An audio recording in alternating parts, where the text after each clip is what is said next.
কৃষ্ণা মই ন্যায়ৰ কথা নকওঁ এতিয়া ন্যায় বাদ দিলো কিন্তু 17টা বছৰ উকলি গ'ল আৰু 17 বছৰ উকলি গ'ল প্ৰশাসনেও পাহৰি গ'ল যে এই স্থানত যি নৰসংহাৰ হৈছিল আৰু সেই নৰসংহাৰত কিমান লোকে প্ৰাণ হেৰুৱাইছিল কিমান পৰিয়ালৰ আসলতে বুকু উদং হৈছিল পতি পুত্ৰ সন্তান কণমানি কিমানে নিজৰ সপোনৰ ঘৰখন হেৰুৱাইছিল মানুহজনক হেৰুৱাইছিল আৰু সেই কথাবোৰ প্ৰশাসনে পাহৰি যোৱাটো স্বাভাৱিক 17 বছৰ উকলি গ'ল ন্যায়ৰ কথা মই এতিয়া নকওঁ এয়া আজিৰ দৃশ্য মোৰ সতীৰ্থ সঞ্জয় আছে সঞ্জয় আপোনালোকক দেখুৱাইছে এয়া আজিৰ দৃশ্য এয়া কাৰোবাৰ কণমানি কাৰোবাৰ স্বামী তেওঁলোকৰ ঘৰখন কোনো ধৰণৰ প্ৰশাসনৰ তৰফৰ পৰা ইয়াতে এই শ্ৰদ্ধাঞ্জলি অনুষ্ঠানৰ আয়োজন নাই কৰা এই অনুষ্ঠানৰ আয়োজন কৰিছে অৰ্থাৎ এই অনুষ্ঠান একেবাৰে অনুষ্ঠুপীয়াকৈ কৰিছে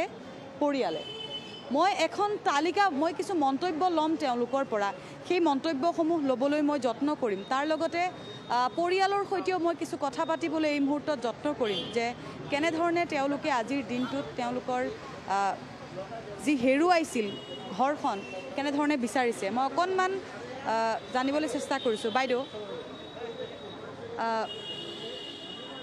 অকণমান কথা পাতিবলৈ মই যত্ন কৰিম অকণমান আন এটা ফালে যাম অকণমান কথা পাতিবলৈ যত্ন কৰিম তেওঁলোকে কি হেৰুৱাইছে আজিৰ দিনটোত সেয়া আমি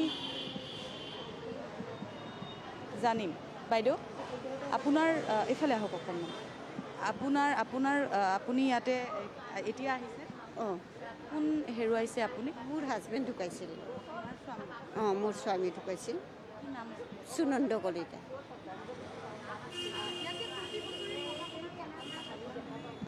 প্ৰত্যেকবাৰে শ্ৰদ্ধাঞ্জলি দিয়া যায় এবাৰ কি হ'ল ক'ব পৰা নাই এনেই আমি প্ৰত্যেকবাৰে আহোঁ এবাৰ মানে চৰকাৰৰ ফালে কি হৈছে গম নাপাওঁ আৰু আশা কৰিছিলোঁ এতিয়া তেখেতেও কিবা কামত ব্যস্ত হ'ব পাৰে ক'ব পৰা নাই প্ৰশাসন কিবা কামত ব্যস্ত হ'ব পাৰে নহয় জানো প্ৰশাসনৰ ব্যস্ততা থাকিব পাৰে আৰু সেইবাবে হয়তো পাহৰি যাব পাৰে এয়া চাওক পৰিয়ালৰ তৰফৰ পৰা তেওঁলোকে আজিৰ দিনটোত নিজাববীয়াকৈ তেওঁলোকে ইয়াতে শ্ৰদ্ধাঞ্জলি অনুষ্ঠানৰ আয়োজন কৰিছে বাইদেউ অকণ বহকচোন অকণমান আপুনি কাক হেৰুৱাইছে মোৰ ছোৱালী আৰু হাজবেণ্ড ছোৱালী আৰু আপোনাৰ স্বামী আপোনালোকে মই ন্যায় পালেনে নাই ন্যায় পালে সেইটো মই নুসুধোঁ আজিৰ দিনটোত আপোনালোকে আশা কৰিছিল যে ইয়াতে শ্ৰদ্ধাঞ্জলি অনুষ্ঠানৰ আমিতো চববাৰে আশা কৰোঁ বাইদেউ চববাৰে আশা কৰোঁ এতিয়া জন যিটো হৈ আছে হৈয়ে থাকে জন কিন্তু চৰকাৰটো এইবাৰ পাহৰি গৈছে মানে পাহৰিবই আৰু এতিয়াৰ পৰা আৰু পাহৰিব আৰু নকৰে আৰু এতিয়া সেইকাৰণে পাহৰাৰ কাৰণে আমি তাৰমানে ব্যৱস্থা কৰিছোঁ আৰু আমি পাহৰিবতো নোৱাৰোঁ বছৰটো আহিলে আমাৰ আত্মাটো ফাটি যায় মানে ল'ৰা ছোৱালী এতিয়া মানুহ ল'ৰা ছোৱালীৰ কাৰণে মাক বাপেকে কিমান হেৰি কৰিছে মোৰ আজি দুটা হাৰাইছোঁ মইহে জানি আছোঁ চৰকাৰটো জানা নাই চৰকাৰটো এবাৰো খবৰ লোৱা নাই আমি জীয়াই আছোঁ না মৰি আছোঁ এইটোৱে কথা যে তেওঁলোকে আশা কৰিছিলে আজি আৰু এগৰাকী বাইদেউ আছে বাইদেউ অকণমান আপুনি কাক হেৰুৱাইছে মোৰ হাজবেণ্ড আৰু তোমাৰ দেউতা মাৰা গৈছে তোমাৰ দেউতা হয় তোমাৰ তেতিয়া কিমান বয়স আছে 3 বছৰ তাই 3 বছৰ দেউতাৰ মুখখন মনত আছেনে একো মনত নাই 17 বছৰ হৈ গ'ল হয় আৰু প্ৰশাসনে আজিৰ দিনটোত এই ইয়াতে আহি গণেশগুৰিলৈ আহি কি ক'ব আপোনালোকে শ্ৰদ্ধাঞ্জলি অনুষ্ঠান বা শ্ৰদ্ধাঞ্জলিটো আমিতো প্ৰত্যেক বছৰে আহিবই লাগিব যিহেতু মোৰ হাজবেণ্ড এতে ঢুকাল চৰকাৰেতো আৰু পাহৰিয়ে গ'ল আৰু চাকৰি দিম বুলি কৈছিল আজিলৈকে চাকৰি নাই যোৱা বছৰ তাৰে 3 বছৰ মানুহৰ চন্দ্ৰহন পাটোৱাৰীৰ ৰুমত যাওঁ ৰুমত লাগ কৰিব নিদিয়ে তেখেতে কৈছিলে যে ছাৰৰ লগত আলোচনা কৰি চাকৰি এটা দি দিম মোক বাৰু এতিয়া মোক চাকৰি নালাগে মোক ছোৱালীটোক দিলেই হ'ল মোৰ জীৱনটো এনেকৈ যাওক ছোৱালীটো যে ভাল হয় দেউতাকৰ পুৰাণটো যে পূৰা হয় আৰু চৰকাৰক মইতো হেমন্ত বিশ্বক মই অনুৰোধ কৰিছোঁ যে ছোৱালীটো দিয়ক মোক নালাগে মই বেলেগৰ ঘৰত বাচন দি হ'লেও খাই পেলাই হেৰি হ'ব ছোৱালীটোৰ আনন্দ লাগক দেউতাকৰ এটা অনুভৱ হওক সেইটোৱে কওঁ আৰু ছোৱালীজনীৰ এটা সংস্থাপন বিচাৰিছে আৰু এয়া আজিৰ দৃশ্য প্ৰতি বছৰ ইয়াতে শ্ৰদ্ধাঞ্জলি অনুষ্ঠানৰ আয়োজন কৰে আৰু তাৰপিছত এনেধৰণে আজিৰ দিনটোত একো এটা ইয়াতে আয়োজন কৰা নাই শ্ৰদ্ধাঞ্জলি আৰু সেইবাবে পৰিয়ালৰ লোকসকল আহিছে। আপুনি ক'ৰ পৰা আহিছে? মই নয়নপুৰৰ পৰা আহিছোঁ। আপোনাৰ ঘৰ নয়নপুৰতে? নহয়, মোৰ অৰিজিনেল ঘৰ নলবাৰীত আছিল। মই ছোৱালীটোক এজনীয়ে ছোৱালী আছিল, তাইক মই এতিয়া নয়নপুৰত বিয়া দিছোঁ, তাই মোক লৈ আহিছে। আপুনি কাক হেৰুৱাইছে ইয়াত? মোৰ স্বামী। আৰু আজিৰ দিনটোত আপোনালোকে আশা কৰিছিল ইয়াতে শ্ৰদ্ধাঞ্জলি পাতিব বুলি ভাবিছিলোঁ, কাৰণ আজি 17 বছৰে পাতি আছে, এইবেলিও পাতিব বুলি ভাবিছিলোঁ, কিন্তু আহি দেখা পাওঁ যে একো কৰা নাই। আমি শ্ৰদ্ধাঞ্জলি পাকলগি প্ৰস্তুত হৈও অহা নাছিলোঁ ঘৰৰ পৰাই, কিন্তু ইয়াতে আমি গোটেইকেইজনীয়ে আলোচনা কৰি এই দোকানৰ পৰাই অলপ চাকি বন্তি লৈ আহি আমি ইয়াতে শ্ৰদ্ধাঞ্জলি পাতিছোঁ নিজা কৰি। কেনেধৰণে চৰকাৰ প্ৰশাসন বা এই শ্ৰদ্ধাঞ্জলি অনুষ্ঠানটো যে আয়োজন কৰা নাই, আপোনালোকৰ ক'ব লগা কিবা আছে নেকি? শ্ৰদ্ধাঞ্জলি পাতা নাই মানে তেওঁলোকে সম্পূৰ্ণ এই বছৰ পাহৰি গৈছে আমাক। আগতে মুখৰ লজ্জাৰ কাৰণে কিজানি তেওঁলোকে পাতিছিল, আমি এতিয়া সেইটোৱে ক'ব লাগিব, কিন্তু এবাৰ তাহাৰ এই মুখৰ লজ্জাটোও নোহোৱা হৈ গৈছে। সেইকাৰণে তেওঁলোকে কোনো এখন প্ৰশাসনকো আদেশ দিয়া নাই বা তেওঁলোকেও নিজেও পতা নাই। সেইটোৱে ভাবিছোঁ। আৰু আমিতো ইয়াতে এতিয়া বিহু মাৰিবা বা হেৰি উৎসৱ পাতিবা আমি অহা নাই। এই শ্ৰদ্ধাঞ্জলিটো পাতিব লাগিছিল আচল জুবিনৰ কাৰণেও হলাক হয়, কিন্তু জুবিনকো এতিয়া আজি একো নকৰিলা। আমি সেইকাৰণে জুবিনৰ কাৰণেও এতিয়া শ্ৰদ্ধাঞ্জলি অলপ পাতিছোঁ, যাতে তেখেতৰ ন্যায় পায়। আৰু আমাৰ অসমৰ বুলি ক'ব নোৱাৰি, গোটেই ভাৰতবৰ্ষত বুলিয়ে ক'ব পাৰি, জুবিন এটা আমাৰ ভগৱান, আমাৰ মনত ভগৱান। তেওঁ অসমৰ কাৰণে জীৱন ত্যাগ কৰিলাক আৰু যিবিলাক তেখেতে গান গাইছিল সেইবিলাক গান আমাৰ অসমীয়াৰ গানে, আৰু তেওঁ চব মানুহৰ ঘটি থকা গানে গাইছিল। গতিকে তেওঁ জুবিনৰ কাৰণেও আমি চাকি বন্তি আখৰতে জ্বলাইছোঁ। তেওঁৰ আত্মাই শান্তি পাওক আৰু আমাক ন্যায় লাগে। ন্যায় বিচাৰিছে তেওঁলোকে অত বছৰে, আজি প্ৰায় 17টা বছৰে তেওঁলোকে ন্যায় বিচাৰিছে আৰু এতিয়াও তেওঁলোকে কেৱল ন্যায়েই বিচাৰি আছে। মোৰ সতীৰ্থ সঞ্জয়ে আপোনালোকক এই সামগ্ৰিক দৃশ্য দেখুৱাইছে। পৰিয়াল আহিছে, ইয়াতে কেইবাটাও পৰিয়াল আহিছে আৰু পৰিয়াল আহি তেওঁলোকে এই স্থানত চাকি বন্তি দিছে নিজৰ ফালৰ পৰা, প্ৰশাসনৰ ফালৰ পৰা একো কৰা নাই। তেওঁলোকে আশা কৰিছে যে নিশ্চিত ৰূপত প্ৰশাসনে হয়তো মনত পেলাবলৈ কিবা এটা কৰিলহেঁতেন, কিন্তু সেই যিখিনি আদৰ, সেই আদৰখিনি তেওঁলোকে নাই দেখা। বাইদেউ এগৰাকী মোৰ সৈতে আছে। বাইদেউ অকণমান আহকচোন, অকণমান।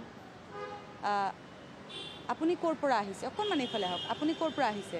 মোৰ হেঙেৰাবাৰী পূৰ্বাঞ্চল নগৰত ঘৰ, মই তাৰ পৰা আহিছোঁ।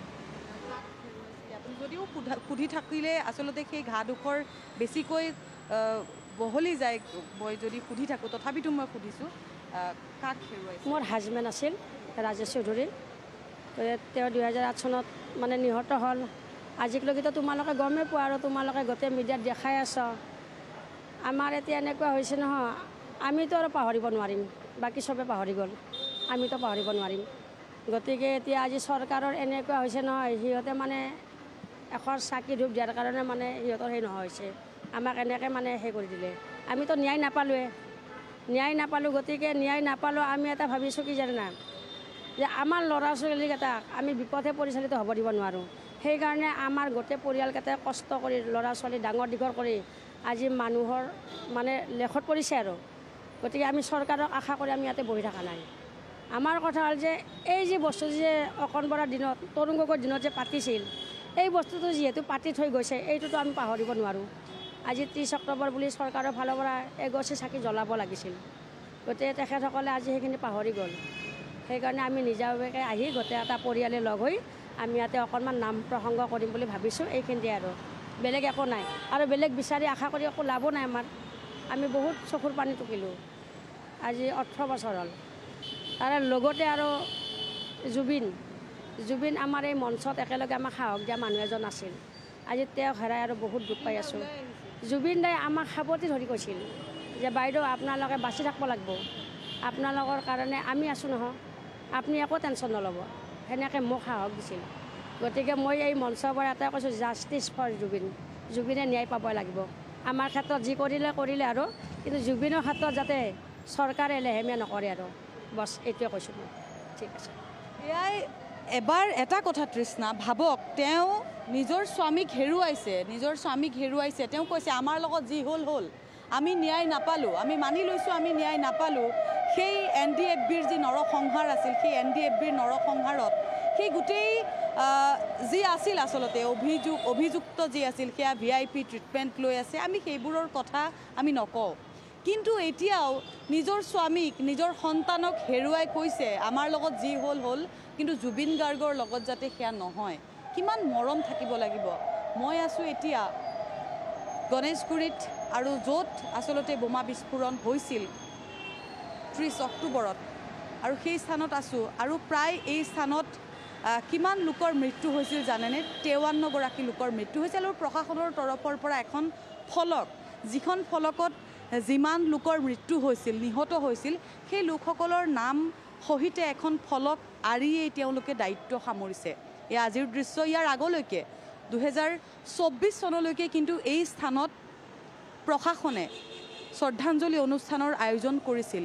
আজিও আহিছিল পৰিয়াল, তেওঁলোকে ভাবিছিল যে শ্ৰদ্ধাঞ্জলি অনুষ্ঠান আয়োজন কৰিছে, আমি যাম, আমি তাত চাকি এগছ জ্বলাম, কিন্তু তেওঁলোকে ভবা ধৰণে আচলতে কথাবোৰ হৈ নুঠিল। অৱশেষত তেওঁলোকে আহি এই স্থানত নিজেই তেওঁলোকে বিচাৰিলে, ওচৰৰ দোকানৰ পৰা গৈ তেওঁলোকে আনিলে ধূপ দীপ নৈবেদ্য আনি ইয়াতে তেওঁলোকৰ কোনোবাজন তেওঁলোকৰ স্বামী, সন্তান, পৰিয়ালৰ শ্ৰদ্ধা নিবেদিছে আজিৰ এই স্থানত। 17 বছৰ উকলি গ'ল, তেওঁলোকে কৈছে আমি ন্যায় নাপালোঁ, ন্যায় আৰু হয়তো আমি নাপাওঁ, কিন্তু জুবিন গাৰ্গৰ ক্ষেত্ৰত কিন্তু ন্যায় পাব লাগিব। আজিৰ দিনটোত গণেশগুৰিত এই স্থানত প্ৰশাসনে পাহৰি যোৱাটো কিন্তু একেবাৰে গ্ৰহণযোগ্য নহয় তৃষ্ণা, কিয়নো প্ৰায় যিখন চৰকাৰী ফলক আছে, সেই প্ৰশাসনৰ যিখন ফলক, তাত 53গৰাকী লোকে প্ৰাণ হেৰুওৱাৰ পিছত এই স্থানত বিশেষ একো নালাগে, কেৱল এগছি বন্তি, আৰু তেওঁলোকে অকণমান তেওঁলোকৰ প্ৰিয়জনক অকণমান সময় সুঁৱৰিব বিচাৰে।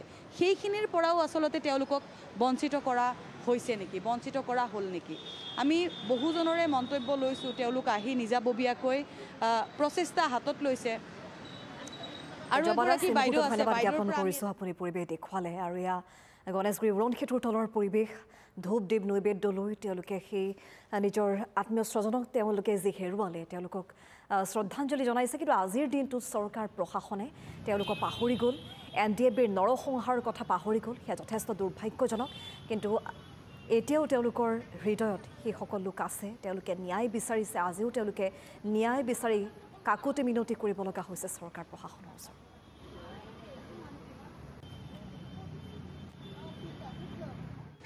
মই ইয়াৰ পৰাই আছোঁ, লেচু বাগানৰ পৰাই, বেছি দূৰত নহয়। কিন্তু চৰকাৰে যি ইমান দায়িত্বহীন কাম কৰিছে, যদি আমাৰ এনে সৰু সুৰা কিবা হ'ল হয় তেতিয়া বেলেগ কথা। এনেইতো ঢোল ঢাল বাজাই থাকে চৰকাৰে, কি কৰিব কি নকৰিব, কি দিব কি নিদিব কাক, কিন্তু সেইবিলাক টকা পইচাটো নেদেখা। আজি এই 30 অক্টোবৰৰ দিনাখনে সিহঁতৰ জাগা চাফা কৰিব পাতবা কাৰণে আহৰি নাই। তাৰমানে আমাৰ সৰু সুৰা মানুহ হেৰি কৰিছেতো, সেইকাৰণে আমাৰ মানুহৰ মূল্য বুজি নাপায়।